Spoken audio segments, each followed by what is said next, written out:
AI had provided me with access to quality education at that time. So I walked into AI, made me feel I walked into a different world. AI was the actual place that introduced me to internet. Internet in 2006 was not as very widely accessed as now. So I walked in and I saw a lot of computer, and not to mention the vast English library that introduced me to English literature. So I am a reader myself, but before that I only read my book because I wasn't a very good English speaker before AI. So at AI, they have a wide range of books that I can borrow, and sometimes I overload it because a lot of interest in those books really sparked my curiosity.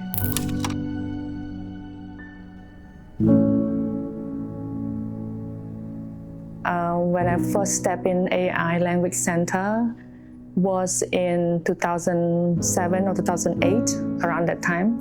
Back in, I remember 2008 or 9, I started studying at AI. When I first stepped into AI, it was back in around 2015 or 2016.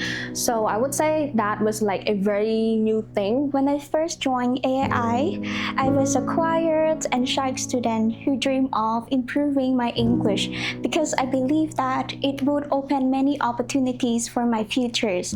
At that time, I was not confident speaking in front of people. I often worried about making mistakes. I wasn't a very shy kid back then, but wasn't very brave either. And I remember that I was very curious, and high school was the time that I discovered a lot about myself. At that time, I was really nervous. I remember the first day of the class, I met my first teachers. I got to meet like foreigner teacher. I got to use it with my friends because in class we had a rule that no one is allowed to speak Khmer, so I allowed myself to practice my English more. 我的心情其实是紧张也有点害怕的，因为这里的一切对我来说很陌生，不管是学校的环境还是人。The first time I did my first presentation, I was very nervous. My hands were shaking. Every small thing felt very big in my head.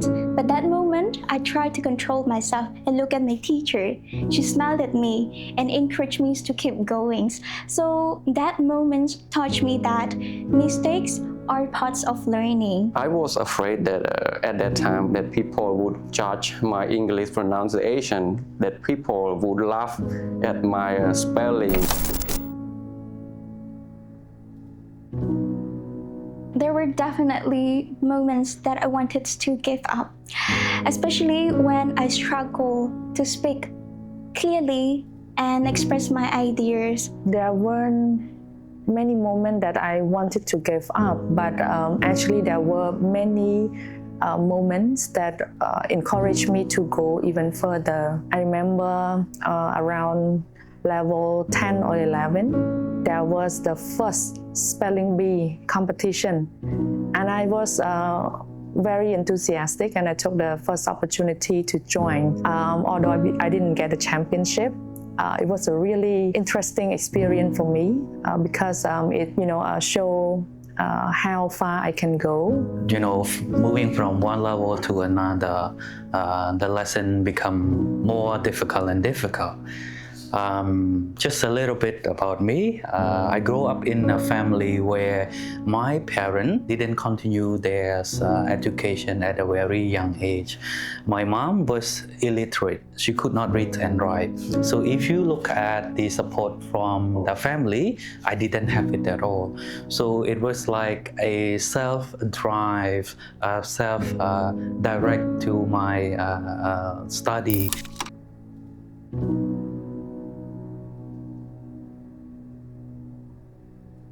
I remember my first teacher, my very first English teacher at AI.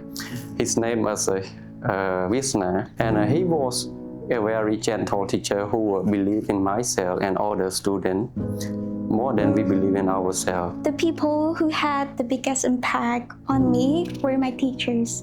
I spend most of my time at school, especially at AII. At the same time, it's also from the parents who were doing their best to financially support me, and that financial support, also sort of like the emotional support, also inspire me to keep moving forward, because I believe that with the support from parents, friends and teachers at school, it's something that pushed me that, okay, they motivate me. So if I give up, it seemed like I could not do something in return to them. I would like to also give my gratefulness and appreciation to Mr. Mike, who I think has had a deep impact on my life.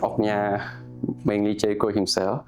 So he was a very humble man. I remember when I enrolled at AI, he would introduce us to the school himself and walk us through his school curriculum. And he invited me and my parents into his office and introduced me how the system worked, and also welcomed me personally to the school. And you can imagine it was a very privileged thing back then. I don't think there are a lot of school principals that would do the same thing in his position. Teacher Mike always challenged us to go beyond our comfort zone, and doing public speaking, working on PowerPoint slide. Remember, this was around 2010. Teacher Mike would tell us to dress well during our class. This is not in a big stage, but just presenting to our classmates. So it was really shaping the view of our young people then to see what is the professional work or entering into adult life. Those early days really had big impact for me. So a big thank you and appreciation to Mr. Mike for challenging us very hard then. Thank you. I hope I made him proud, but yeah, that's why I wanted to give a special thanks to Mr. Mike.